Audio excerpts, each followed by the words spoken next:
Hey, I wanted to give you guys a quick update on what we're going to be doing as we come together as a church in person June 7th. Very excited for that. We got a couple things we got to work through as a church. There's still a pandemic going on. There are restrictions in place. And so I just wanted to kind of talk to you guys about some of the precautions that we're going to take and give you our heart behind all of this.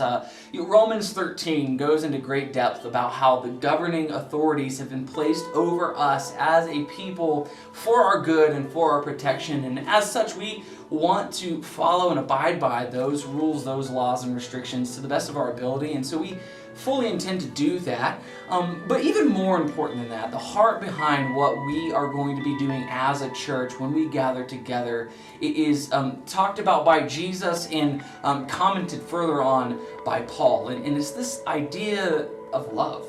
In Philippians chapter 2 in verse 5, or actually in verse 3, it says this: "Do nothing from selfish ambition or conceit, but in humility count others as more significant than yourselves. Let each of you look not only to his own interests, but also to the interests of others." The idea there is that there are other people who may be going through a different struggle than you are and have a different view on this situation than you do. And as the people of God, we've been called to put their interests before our own. We have been called to lay aside our preferences so that we might love others well. And so with that in mind, I just want to let you guys know, as a church, I'm asking you, when you come to a service in person for as long as the social distancing requires it, bring a mask and wear that. And we do that not out of fear, but out of love and out of trying to put the interests of those who are at risk and maybe want to show up at church before our own. And so make sure you bring a mask and also bring a friend. I mean, we're going to work out how all of this works and just the occupancy load and that kind of thing. We'll work those details out, but don't be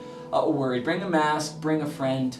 Besides all that, I wanted to let you know that if you don't feel completely safe coming in person to church, I wanted to encourage you, let you know that we are going to continue to do live streaming, and we're kind of upping our game there, higher quality on that, and so you can stay home and continue to catch the service live as you have been for the last 12 weeks, and that is absolutely okay, and I want to encourage you to do that.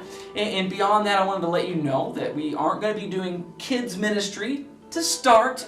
We want to kind of let parents bring their kids as they feel comfortable to do that. They'll be in service with us, and then we're also going to continue to record children's ministry services so that the kids can be entertained, and that you parents and those around the kiddos can help lead your kids in the Lord using those as well. And we'll update those, put those online for you on Sundays as well. So I want to let you guys know about that. We're going to have tons of soap. We're going to have hand sanitizer. We're going to do air high fives and air hugs. We're going to try and be safe, and we're going to put the preferences of other people before our own, and we're going to love them, and we're going to abide by the social distancing rules to the best of our ability. The important thing is that we can finally come back together, and I'm very excited about that. And so, as always, love you guys, and I just wanted to encourage you to go out from here loving God, loving others, making disciples who do the same. Love you guys. We'll see you soon.